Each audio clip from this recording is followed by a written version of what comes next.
Muito boa noite. Já estamos no ar com o programa Em Debate.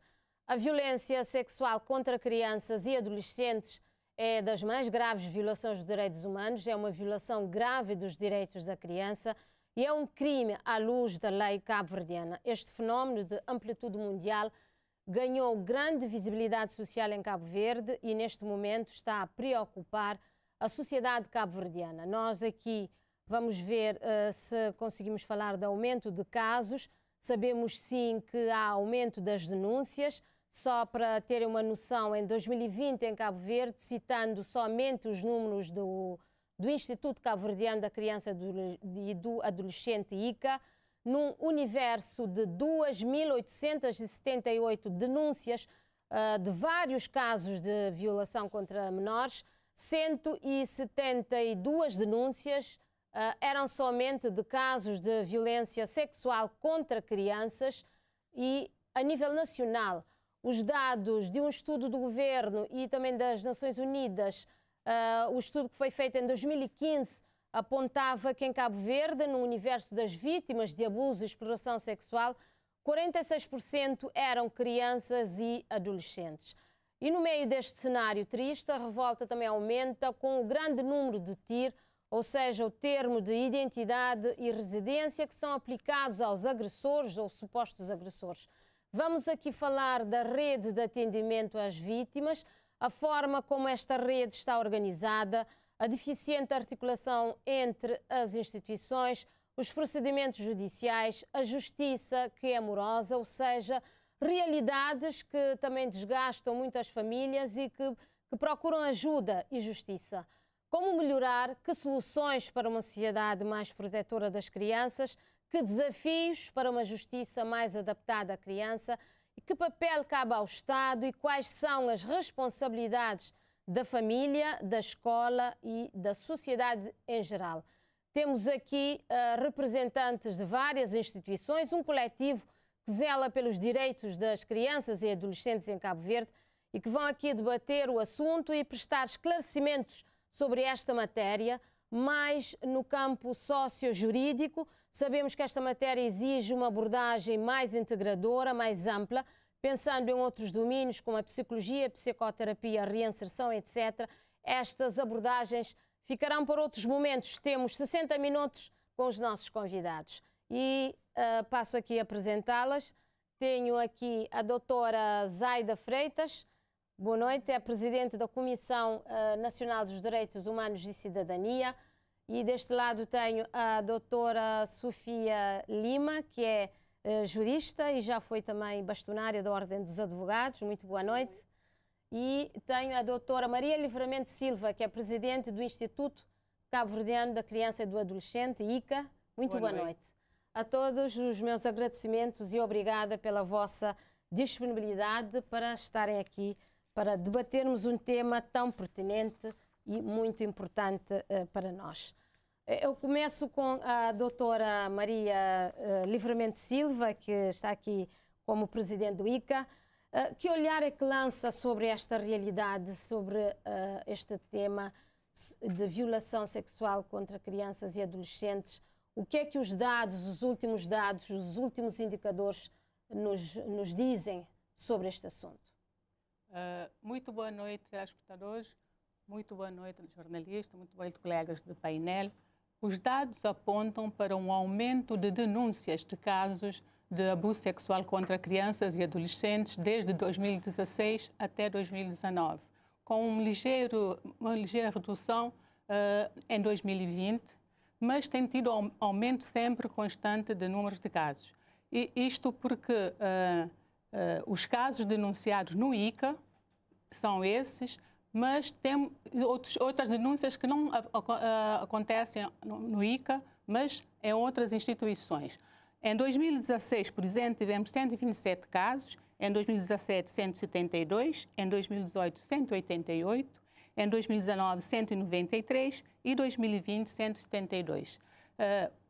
O aumento de denúncias de casos de abuso sexual não quer dizer que há aumento de casos efetivos. Isto porque muitos casos denunciados agora aconteceram há anos atrás, porque hoje tem a denúncia feita pela própria vítima, que hoje é adolescente, quando foi abusada foi criança, mas hoje é adolescente, já está a denunciar. Há denúncias também de escolas, há denúncias de pais, de professores, de vizinhos, e todas essas denúncias que chegam ao ICA são contabilizados aqui. Mas o ICA não é a única porta de entrada de denúncias de casos de abuso sexual. Os dados aqui que fez referência são os dados somente do ICA. Somente os dados das denúncias que chegaram ao ICA. Porque há denúncias também que acontecem diretamente na Polícia Judiciária, na Polícia e outras instituições. Na Comissão dos Direitos Humanos. Também acontece, mas há instituições também que depois enviam essas denúncias para o ICA. E às vezes eu fico a pensar que pode até acontecer que haja casos que são duplicados a nível da polícia, porque nós depois encaminhamos todos esses casos para a Polícia Judiciária. Não fazem cruzamento de dados, não há uma forma de, com estes dados, ver qual é a relação que há entre a realidade e as denúncias para saberem.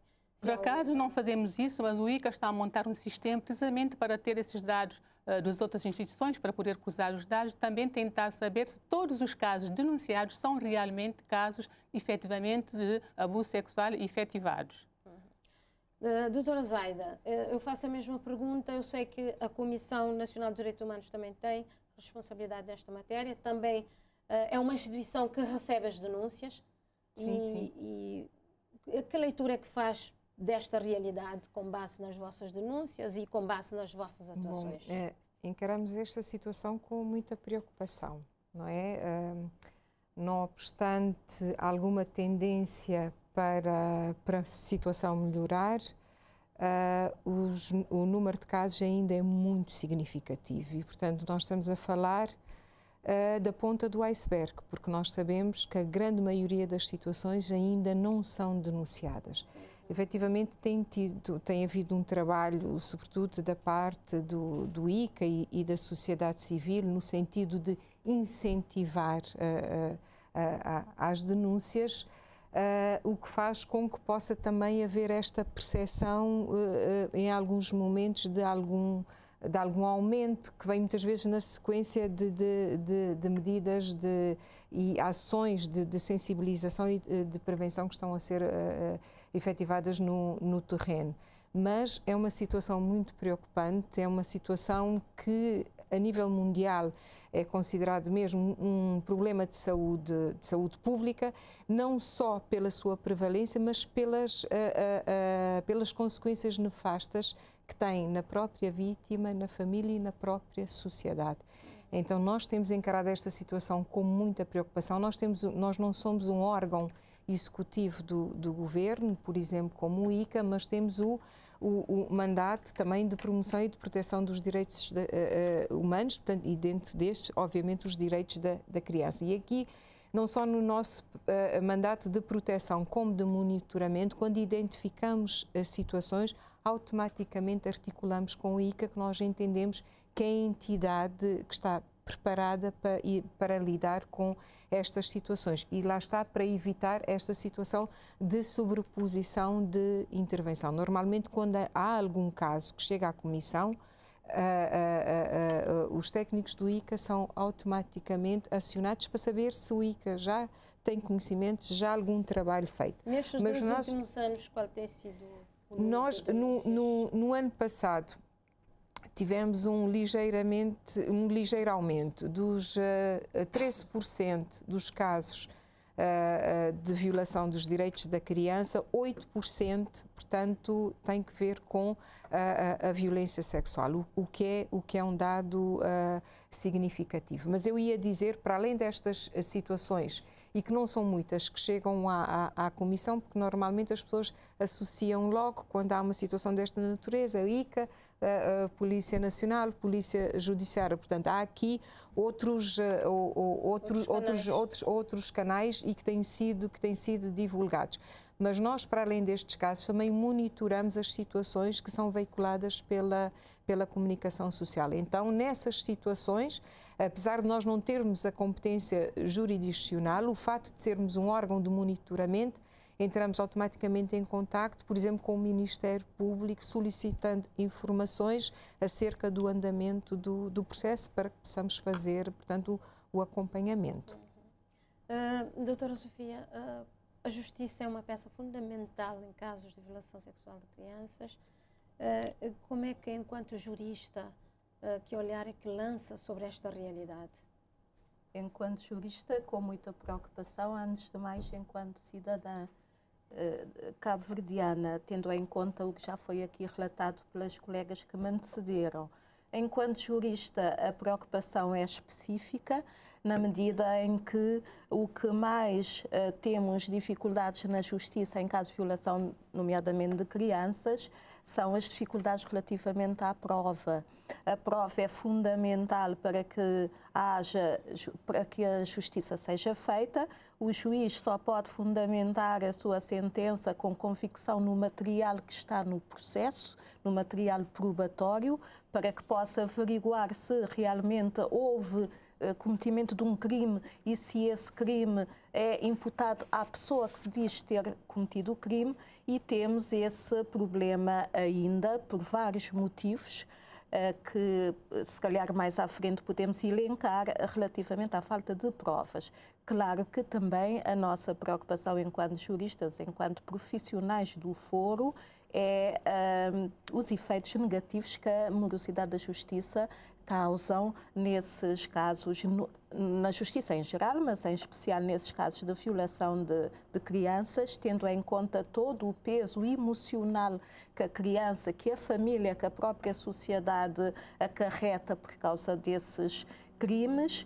E costumo dizer que muitas vezes a violação sexual, o abuso sexual de crianças pode ser equivalente comparado a um homicídio moral. São pessoas que ficam, na maior parte das vezes, com problemas traumáticos para toda a vida.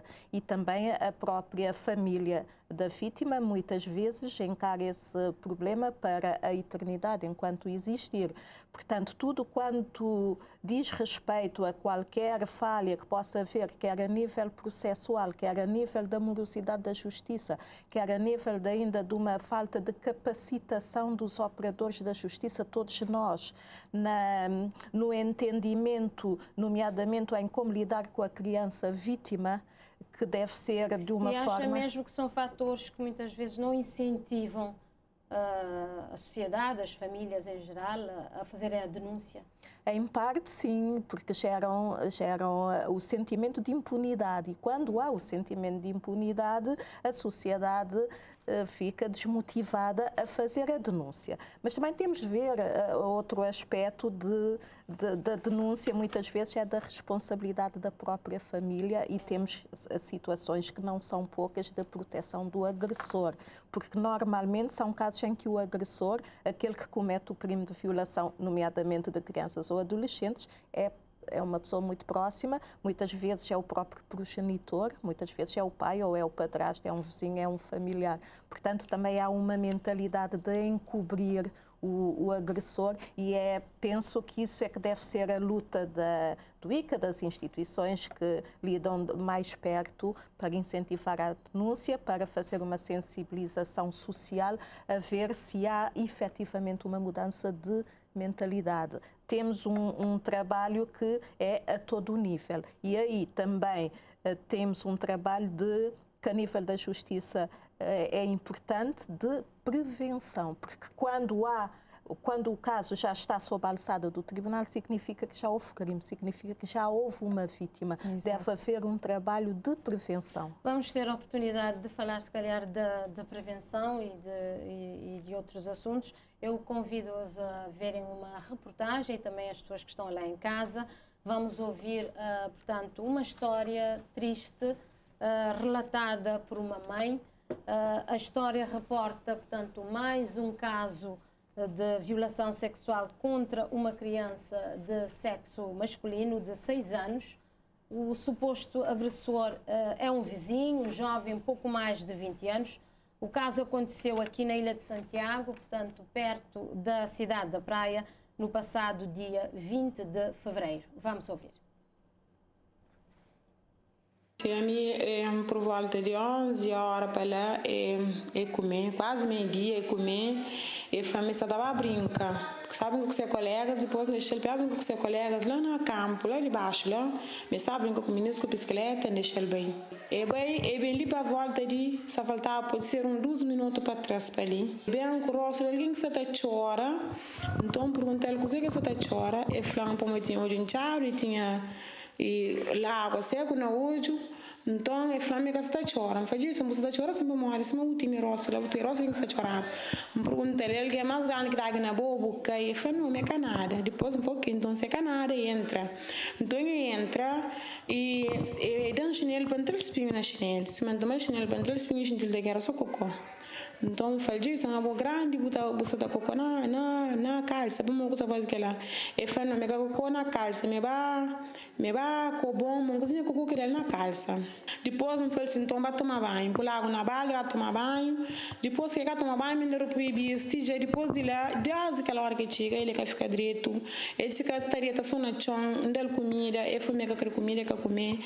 Depois, ele vai subir a minha dieta. Então, como ele tinha dor, ele queria falar nada. Então, se você perguntar ele que flan depois de tarde de 13 tel para naquela mesma hora quase minha irmã bem flan meu gel também lá central então de lá sabe tarde levantel para perguntar o que foi central porque nunca que vai para lá então flan mas se mas está fanhoso me vai cocô me vai essa na campo tá brinca cocô dele e subindo cozinha se lá era central para cocô depois ele na cocô que está ele aqui mos bem na bicicleta que fomos estava mos pegar ele que bem mais para lá que vai acontecer que lá você bom quem sabe a central se mata perguntar o que você está passa e foi a canar com ele só triste ele só está no chão com gel direito que estava nada direito depois bem você Jason flanho coisa que tem nada depois se sentar na cadeira foi nessa casa bem pode dar aquela hora que coisa aconteceu fica foi necessário toda hora então foi Jason e me sentaram ele tá casa bem foi Jason coisa botino como você está andando manco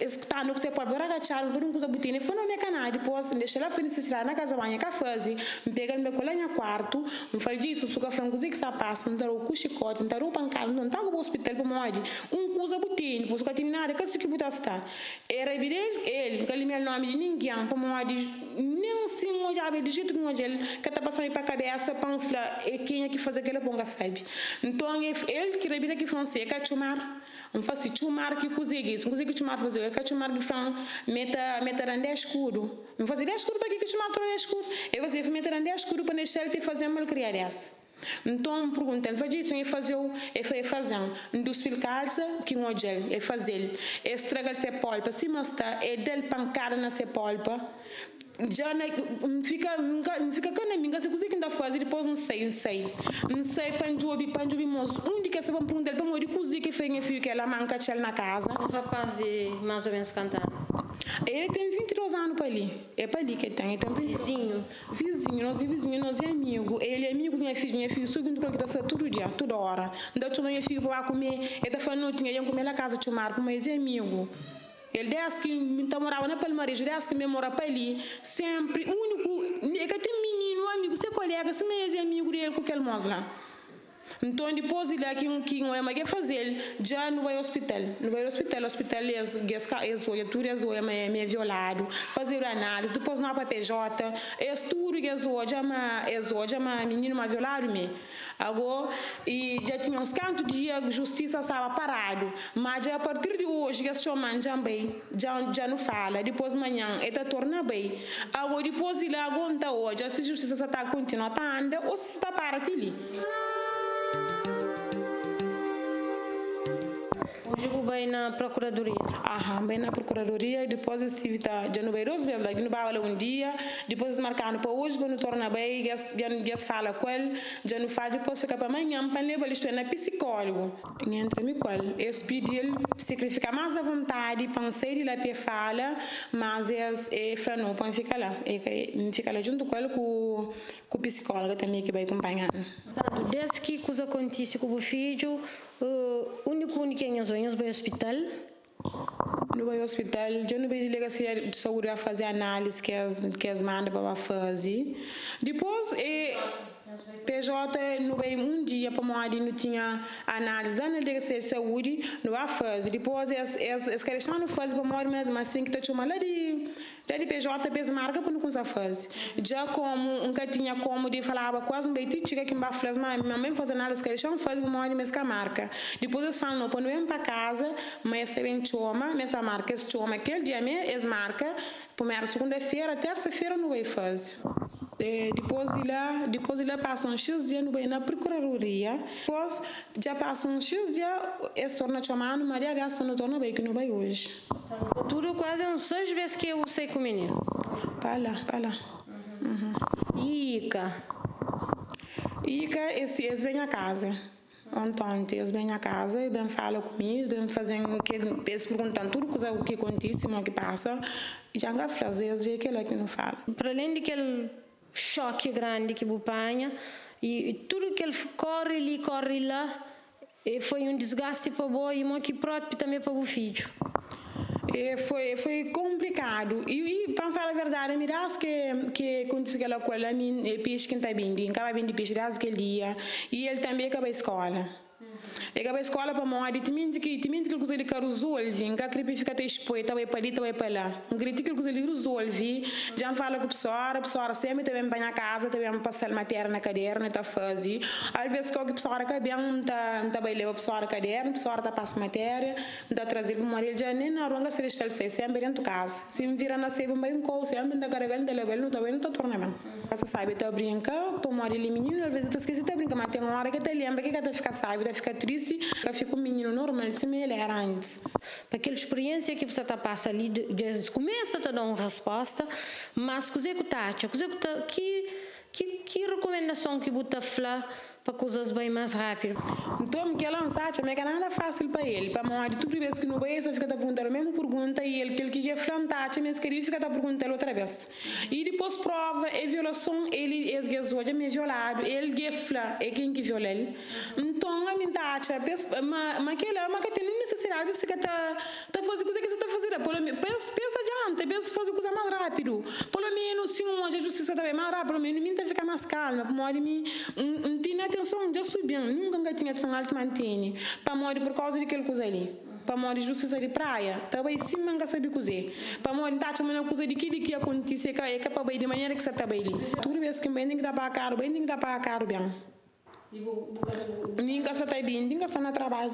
Tem um monte de despesa que me separaram, que tudo que ela é problema para a cabeça. E depois, tipo, ele está solto, está na rua. E pode bem fazendo alguma coisa para morrer, não acusar de que ela. Nunca acusar de morrer. Minha filha que flan, se flan minha outra alguém da família, alguém, minha filha família ele, é ele quem tem que dar família ele. Então, me tá, chama aquele coisa lá, mas deve jogar para morrer que ela caça nada direito. Acontece uma coisa pior, essa é bem, pensa bem, buscar alguém para bater para morrer que ela é que só tem alguém motivo para fazer. Para morrer, imagina, me conhece que tem ali, se um hoje não está deixar ele passar em vão. Se um hoje não está deixar ele passar em vão. Aquele agressor ali onde suposto que aquele vizinho ali está ali na minha zona? É castan, gata família, sangue da família casa para morrer, me dá aquele coisa ele acontece. A mim um beijo que um hoje não gosta mais para ali. Vou querer falar alguma coisa mais para o pedir. A minha coisa que está pedindo justiça para andar um bocadinho pelo menos, eles começam a ser direito, eles começam, mas pelo menos para ir um bocadinho mais rápido, para morrer, você está muito devagar demais. É coisa que se envolve criança, um inocente, que passa coisa que quer saber, coisa que passa com ele. Então, portanto, a mim, taxa, me deve prolonga, me deve bem mais fácil que justiça para morrer, justiça de Cabo Verde, são um pouco, são complicado, que não sei como é que essa faz aquela coisa lá. Então, te ajuda ele.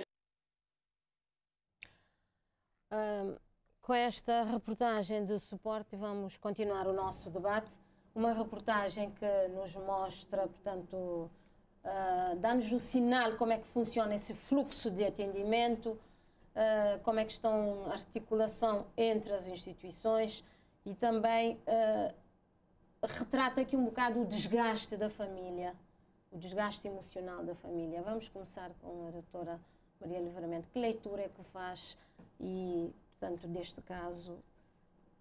É um caso muito triste. O ICA, por acaso, tomou conhecimento através da própria mãe, que foi à procura do ICA. O ICA tem estado a fazer acompanhamento psicológico, acompanhou também na audiência. A Procuradoria já solicitou um relatório avaliação socio e psicológica da criança. Realmente é um caso que está em andamento. O Ministério Público já tem conhecimento, vai mandar fazer a investigação, porque é o Ministério Público que solicita a investigação através da Polícia Judiciária. O processo já está em andamento, o ICA está a acompanhar, está a fazer o acompanhamento, inclusive a nível da família, a nível da criança. A avaliação psicológica da criança vai ser o relatório e entregado à Procuradoria para ter o acolhimento. É triste porque é uma situação que demora, mas pronto, nós temos que esperar a Justiça fazer a sua parte. A parte de acompanhamento psicológico, o ICA também acompanha a criança na escola. Temos que ver a parte da saúde, o desenvolvimento psíquico da criança, porque tem uma idade que realmente afeta muito, os 6 anos de idade afeta muito nessa faixa etária. Vamos esperar para ver o que é que vai parecer. É um caso triste, sinceramente. Doutora, portanto... O ICA acompanhou também na audiência. A psicóloga do ICA acompanhou na audiência que fizeram ontem.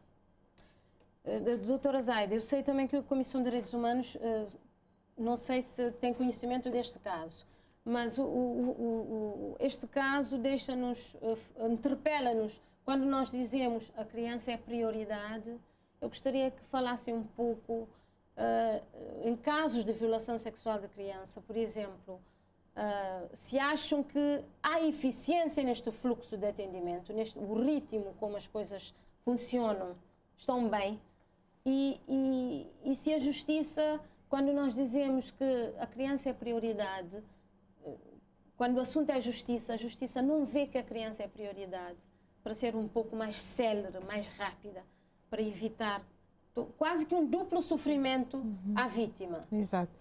Aqui eu acho que as nossas falhas têm muito a ver com esta dificuldade ainda que nós temos de ter um sistema integrado, uma concertação entre os vários setores.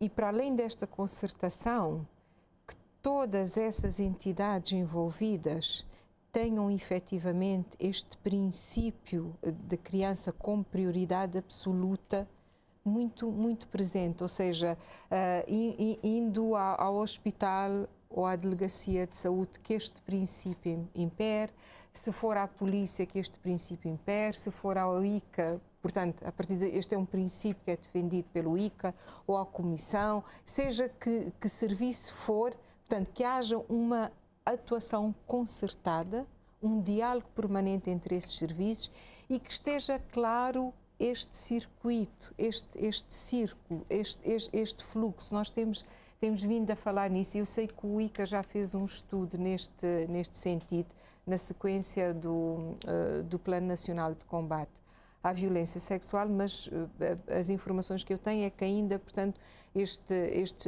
as recomendações deste estudo ainda não estão implementadas. Porque estou a pensar, por exemplo, em relação aos exames médicos. Portanto, a primeira decisão que a mãe toma, portanto, leva a criança automaticamente ao hospital. Ou seja, o hospital devia logo desencadear estes mecanismos seguintes. A criança não precisava depois de ir fazer os exames e as análises no outro dia, ou seja, as recolhas deviam ser feitas logo no mesmo dia. Devia de haver logo uma articulação com a Polícia Judiciária, porque nós sabemos que o hospital só pode redigir o relatório se tiver o pedido feito pela Polícia Judiciária. Eu entendo que deve haver pontos focais nestes serviços que atuem de uma forma interligada e coordenada e que tenham sempre o superior interesse da criança presente. Este caso, em termos de timing em si, portanto, é um caso relativamente recente, para nós que analisamos a situação de fora, mas quem está a viver o dia a dia é muito tempo, é uma eternidade. E nós estamos a falar de uma situação, lá está, a questão da importância da prevenção. É lá, mais uma vez, um caso em que esta agressão é perpetuada por uma pessoa de confiança da criança. Portanto, extrafamiliar, mas que faz parte do ciclo de... Ou seja, alguém, um vizinho, alguém que deveria proteger, acaba por ter, portanto, esta atitude criminosa. Ainda temos outra situação aqui e que é muito difícil de lidar e neste caso, pelo fato de ser um rapaz, as consequências podem ser mais complicadas pelo fato de nós estamos a falar aqui de uma relação homossexual. Nós não podemos esquecer, portanto, o peso que isto depois tem, portanto, na estrutura psíquica da criança e para além desta dimensão, portanto, há uma dificuldade enorme, sobretudo da parte dos rapazes, em exteriorizar as situações desta natureza. As análises nestes casos, se nós deixarmos passar muito tempo, o exame médico, enfim, lá está, os vestígios físicos desaparecem rapidamente, sobretudo tanto tratando-se de um rapaz, e portanto é preciso portanto a celeridade nestes processos para que efetivamente possamos chegar a um veredito, porque nós não podemos esquecer que quanto mais tempo passar, mais, portanto, os vestígios físicos vão desaparecer e mais a criança tem dificuldade em falar sobre este assunto. E quando não há testemunhos oculares, o que é que nós temos? É o depoimento da criança e o exame médico-legal que tem que se fazer. Daqui a necessidade de, até em termos de procedimento, e pelo que eu percebi, o ICA já fez a avaliação psicológica e quando se faz a avaliação psicológica, portanto, são um perito preparado, valida logo o depoimento da criança, não há necessidade dela estar a repetir em todos os setores onde for atendida, porque há um documento de um técnico do ICA que é válido, que validou o discurso da criança e que diz que passou-se isto e isto, mas continuamos a não dar muita importância a estes instrumentos da avaliação e que são de extrema importância e, por vezes, são as únicas provas que nós temos. Vamos ouvir a jurista, a advogada, a doutora Sofia, que já vivenciou, inclusive, casos idênticos enquanto profissional, não é? Concorda com a doutora Zaida quando ela fala? Em absoluto, concordo e principalmente vê-se, a mãe referiu ao desgaste que a criança já tem de estar a repetir a mesma coisa durante estes dias e já se passaram 2 meses. Esse desgaste pode trazer ainda efeitos piores ou similares que o efeito da agressão sexual que esteve sujeita a criança. Já é tempo de limitar-se ao mínimo o depoimento da criança, de ser ouvida uma vez, de preferência, a não ser em casos muito extraordinários, se mais à frente houver necessidade de ouvir para melhor consolidação da convicção do juiz, para que a decisão seja justa. Inclusivamente, há quem defenda que a criança nem deve ser ouvida, porque não é papel da criança estar a fazer o que é da responsabilidade dos adultos, que seria relatar o que a criança contou à mãe. Ainda não estamos nesse patamar, é desejável que se caminhe para... Em outras paragens acontece isso? Nomeadamente no Brasil. Há pessoas que defendem que a criança nem sequer deve ser ouvida, e depois nós não temos, as pessoas que ouvem a criança não estão capacitadas para fazer com que ela se expresse da forma adequada. É uma criança de 6 anos que ainda não tem uma capacidade cognitiva de expressar com palavras ditas objetivamente o que passou. Há outras formas que profissionais como psicólogos e pessoas mais ligadas à saúde têm a capacidade técnico-profissional de fazer com que ela se expresse. Esta reclamação é antiga, inclusive em relação à sala de escuta, que antes havia uma sala nas instituições da PJ, hoje não sei se a sala está no tribunal, outros defendem que a sala... Há até alguém que defende que a sala de escuta devia estar no hospital. A criança, normalmente o primeiro lugar que a criança é levada é ao hospital. Mas no hospital não há sala de escuta, portanto é analisada por um médico ou uma médica, depois vai às outras instituições. Neste momento, o que é que a doutora Sofia podia nos dizer? Há uma sala de escuta?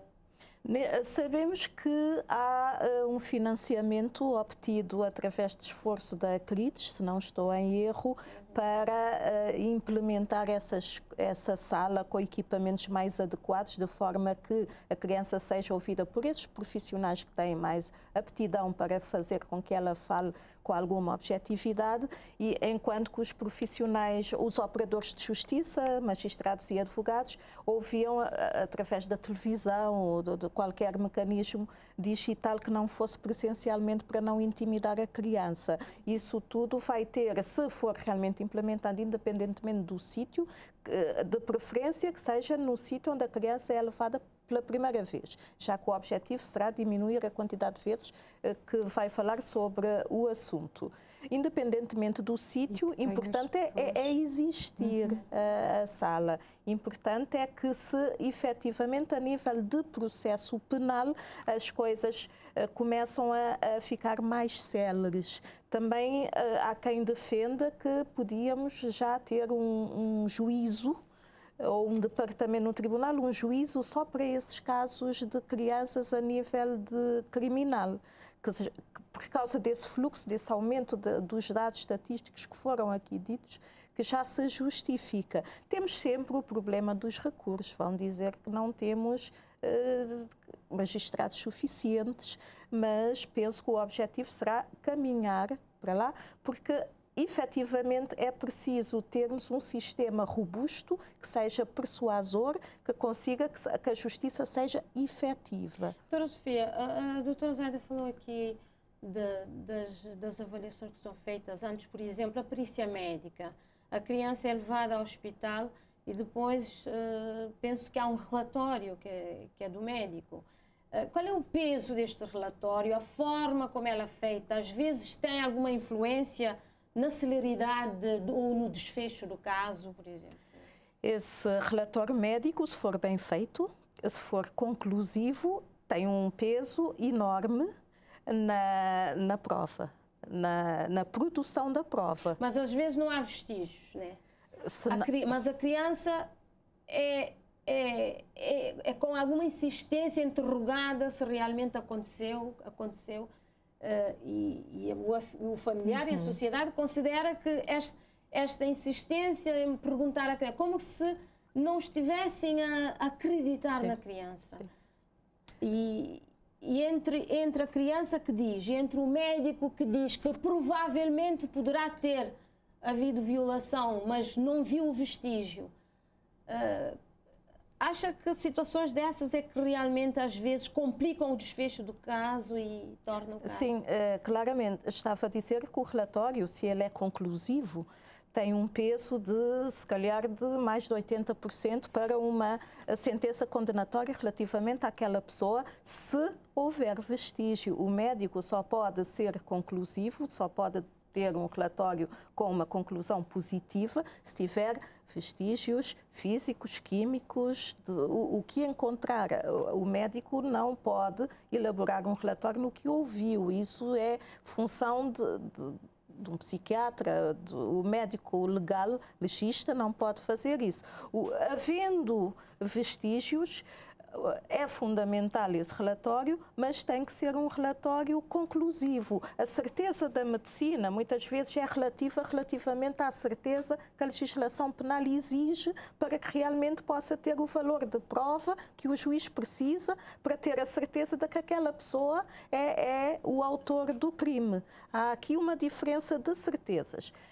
Situação diferente é se realmente não há material para o médico elaborar esse relatório com segurança, não cabe ao médico legista fazer a avaliação do que a criança diz e insiste. Cabe a outros profissionais, aos psicólogos, por exemplo, têm técnicas com brinquedos, com gestos, com desenhos, de fazer com que a criança se expresse de forma que o psicólogo, o silêncio da criança, algumas perguntas também pode ter valor, mas isso é já a matéria do psicólogo.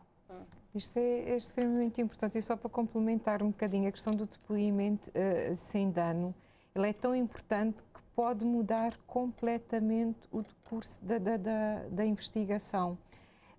E muitas vezes, quando há esta insistência em várias repetições, vá lá, e que levam à revitimização da criança, muitas vezes nós vamos tendo aqui resquícios de uma situação relacionada com este acontecimento traumático em que a criança começa a baralhar tudo, começa a trazer outras informações, a baralhar as coisas, ou chega um momento que a criança já não quer falar mais sobre o assunto. São mecanismos de defesa em que muitas vezes vamos chegar ao tribunal, a criança chega lá, não fala, isto não quer dizer que não houve agressão, e, portanto, o caso fica, portanto, o dito pelo não dito. Então, ter estes mecanismos, e lá está, a avaliação médica, ela é extremamente importante, mas nem sempre há penetração, nem sempre há marcas físicas. Então, é importante investir, sobretudo na psicologia forense, e os psicólogos forenses devem fazer parte desta equipa, porque muitas vezes é a prova mais importante que se tem nestes processos.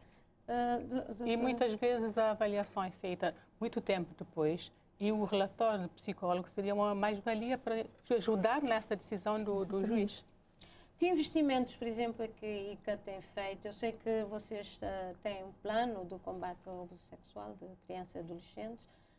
Têm dado algum seguimento às recomendações neste momento, ou reforçaram, por exemplo, em termos de investimentos na formação dos técnicos? Que passos é que a ICA, portanto, já deu ou pensa dar para que a situação melhore, enquanto uma instituição de defesa? Sim, o ICA tem apostado muito na formação dos psicólogos, inclusive tem em andamento um projeto para reforçar a psicologia forense, os psicólogos em psicologia forense, e também está a implementar o sistema integrado de recolha de informações, de recolha das denúncias, para melhor tratar esse sistema a nível nacional, para ter os dados mais reais, porque ter uma única fonte, ter dados. Também estamos a fazer o acompanhamento das crianças, o reforço na escola com a educação sexual, a nível das crianças, desde o pré-escolar até o 12º ano, por exemplo, para reforçar essa parte, porque muitas vezes as crianças ficam com medo de denunciar. Estamos a reforçar o sistema de tratamento de dados para melhor ter o encaminhamento das informações, e está a apostar mais na parte técnica. E a Comissão de Direitos Humanos? Eu sei que tem um observatório, ou vai...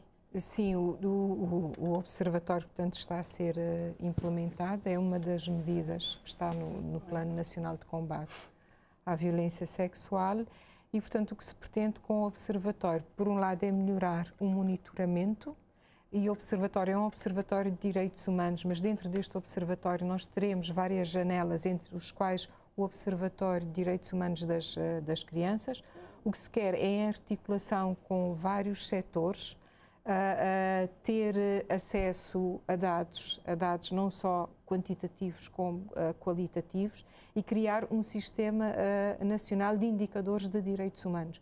Porque muitas vezes nós fazemos a avaliação ou fazemos os relatórios da implementação, por exemplo, da Convenção dos Direitos da Criança, mas nós não temos os indicadores de direitos humanos para medirmos até que ponto é que as obrigações inerentes a estes instrumentos estão a ser implementados ou não. E, portanto, para além deste observatório, que no fundo é uma parceria também que temos com o ICA, também há uns anos atrás nós fizemos um estudo sobre o perfil dos condenados por crimes sexuais contra menores, que às vezes é uma dimensão que nós, enfim, não nos preocupamos muito.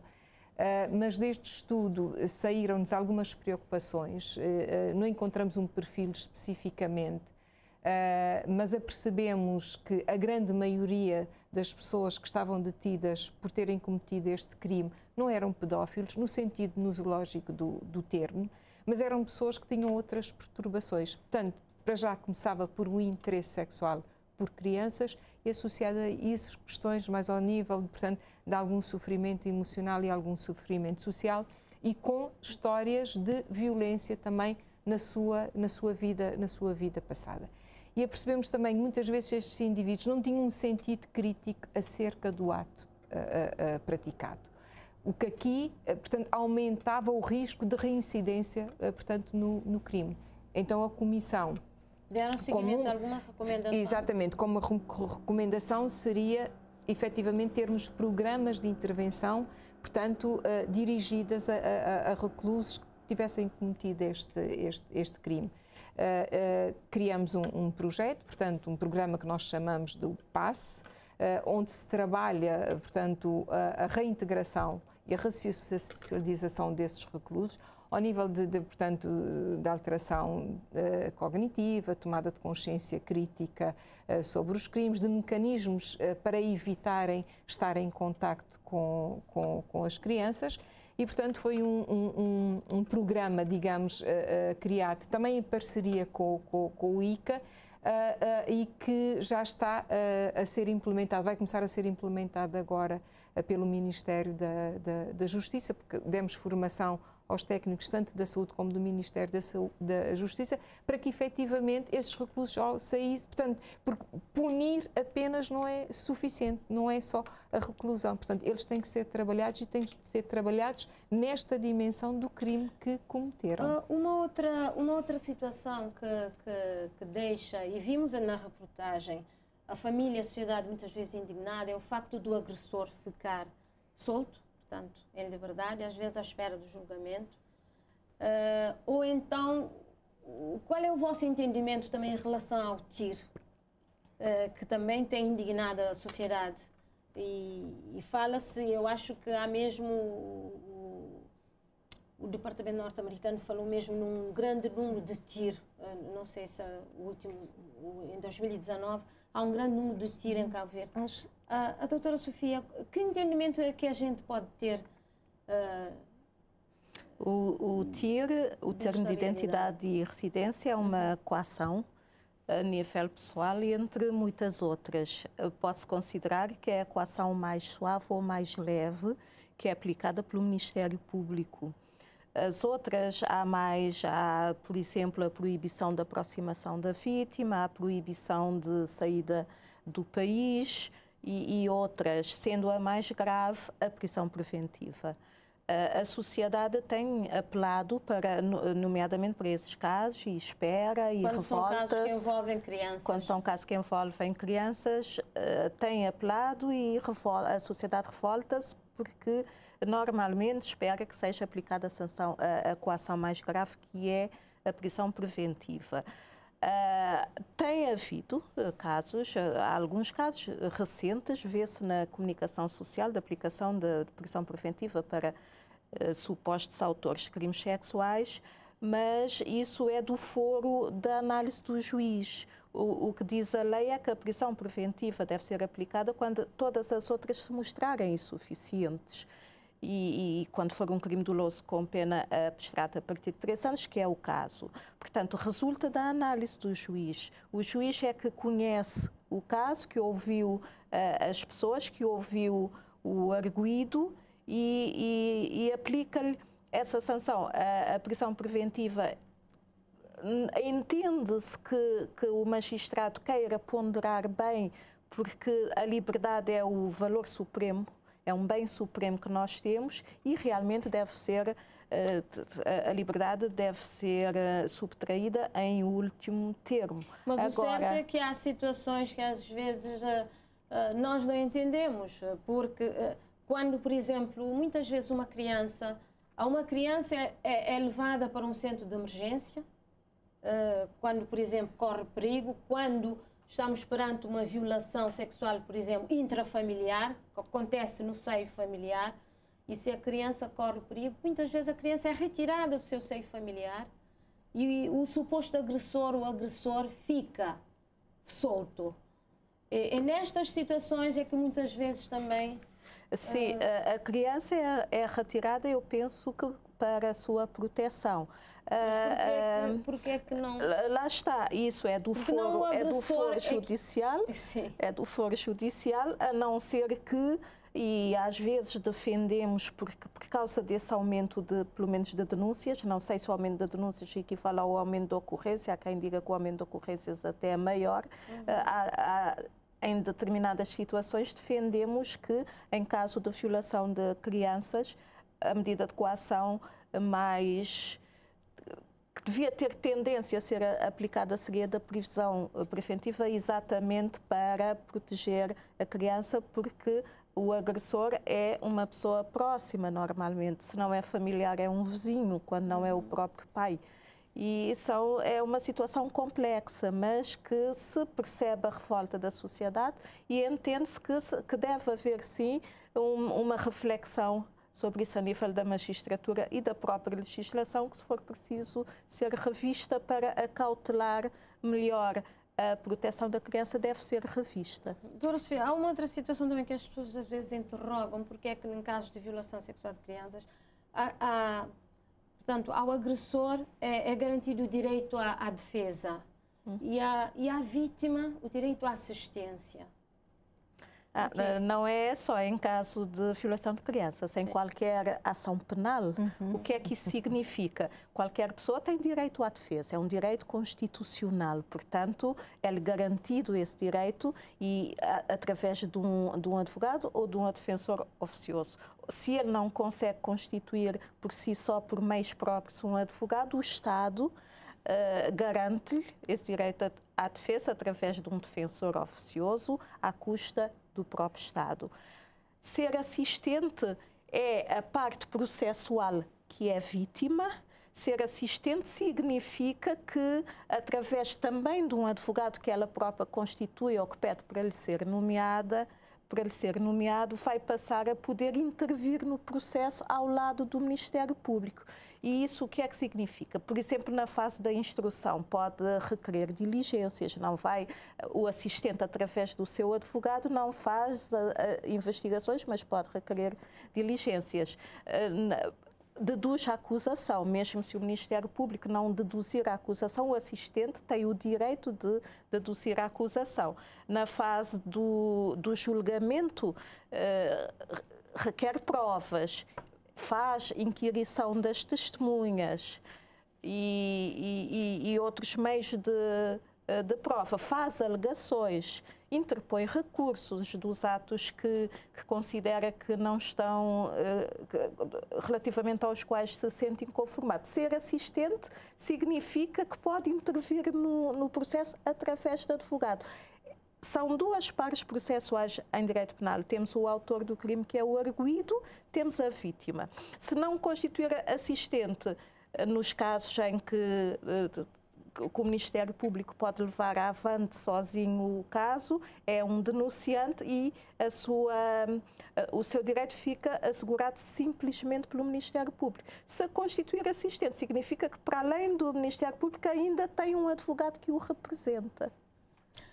Doutora Maria Livramento, e também para a doutora Zaida, como é que vocês veem essa parte do processo da morosidade da justiça? E eu sei que na próxima semana, nos dias 18 e 19, acho que vocês vão também fazer parte de um diálogo nacional que fala de uma justiça mais adequada à criança.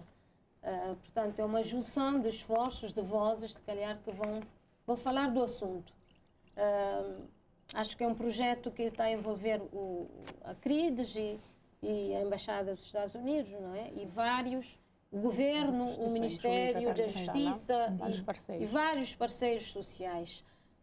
Um diálogo nacional sobre uma justiça mais adequada, ou mais ajustada, ou mais adaptada às condições da criança. Como é que eles estão a aguardar este encontro? O que é que vocês acham que poderá sair disto?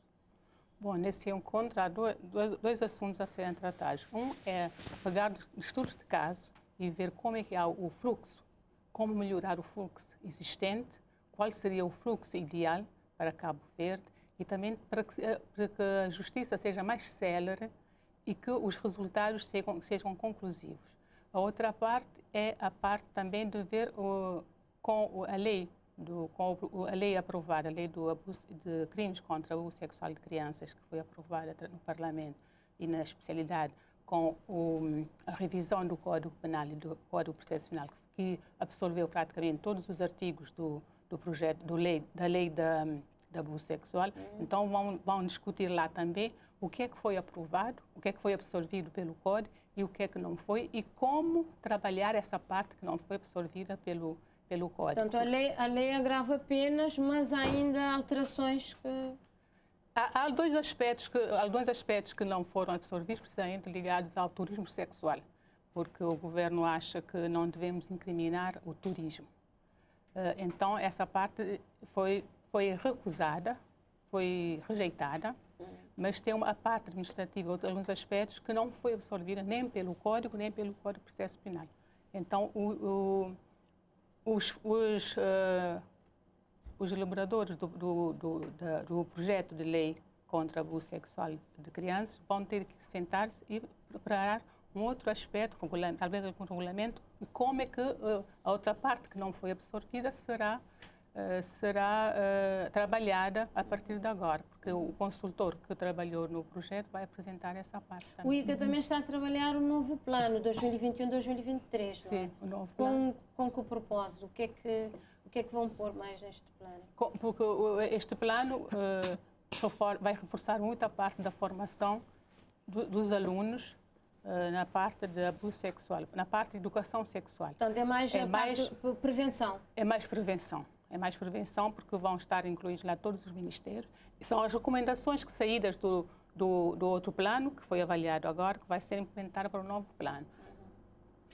Doutora Zaida, para além da questão que eu já coloquei, gostaria também que falasse rapidamente, já estamos quase no fim, as recomendações que Cabo Verde tem recebido dos organismos internacionais sobre esta matéria. Estava aqui a ouvir a doutora livremente e a pensar exatamente nessas recomendações.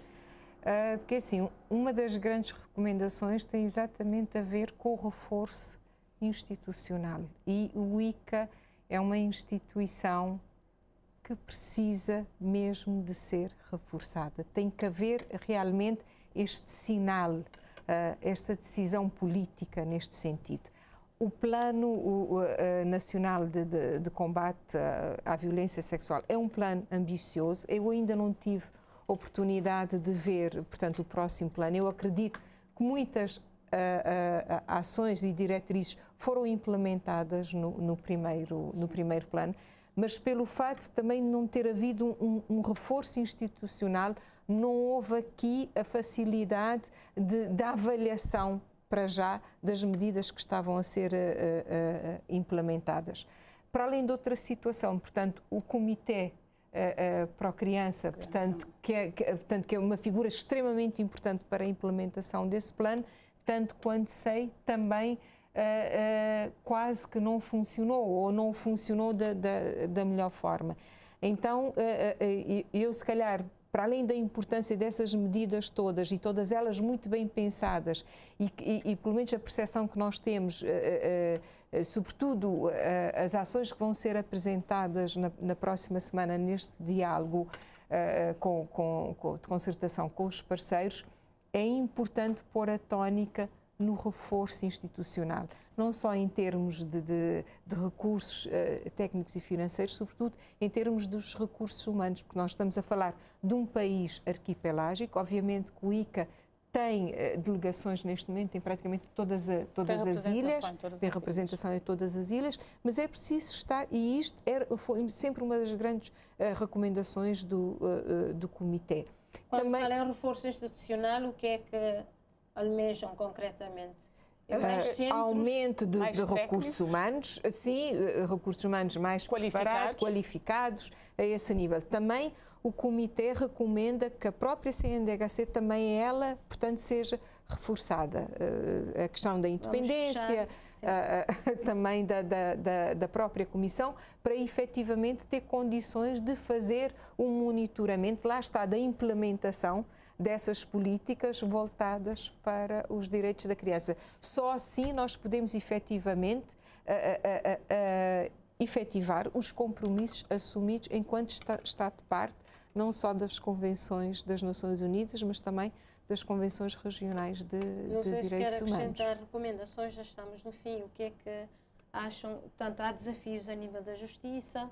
O que é que acha podia ser melhorada? Em 2 segundos. A nível da justiça é a celeridade, é dotar o processo penal de normas que imprimam celeridade ao processo na fase da instrução, com datas precisas, para que as pessoas tenham de violação e agressão, nomeadamente crianças, que é o tema, para que as pessoas não tenham essa sensação de impunidade e para que as famílias não tenham essa sensação de desespero, conforme vimos na reportagem que passou neste programa, para que se sintam que há efetivamente, que existe uma justiça efetiva e que o Estado, enquanto garante dos direitos das crianças, realmente está presente, realmente está a dar prioridade aos direitos da criança. A nível da justiça é celeridade e é facilitar mecanismos de prova. Essa celeridade, para que haja celeridade, Há que rever as normas, há que dotar os operadores de justiça de capacitação profissional para encarar estes processos que são diferentes quando estão em causa adultos, e há que rever em matéria de prova o valor do depoimento, o valor do relatório médico, a interdisciplinaridade que se falou aqui entre vários profissionais, de forma que não se perca tempo. Doutora Livramento, quero fechar com ICA, certamente quer fazer mais para o bem das nossas crianças. Sim, o que eu gostaria de dizer é que as pessoas continuem a denunciar, porque só denunciando é que nós podemos trabalhar mesmo para fazer com que as crianças não sejam mais abusadas sexualmente. Mas também o que eu queria dizer é que as instituições também devem melhorar a articulação para que todas as instituições trabalhem em conjunto para que tenhamos uma justiça realmente boa para a criança. Esta é uma reclamação antiga, portanto, todas as instituições precisam se articular melhor, trabalhar mesmo em conjunto, utilizando recursos que temos, que são poucos, tanto financeiros como a nível de recursos humanos, mas para trabalhar melhor em conjunto. E a família e a sociedade também têm a sua responsabilidade, a escola. Portanto, nós terminamos aqui o nosso debate e certamente que o tema não fica aqui todo esgotado. Eu agradeço a vossa presença, a vossa disponibilidade mais uma vez, espero tê-las outra vez aqui no Em Debate. Portanto, nós terminamos. A violência sexual contra a criança e adolescente, como ficou aqui dito, é um crime contra os direitos da criança e do adolescente.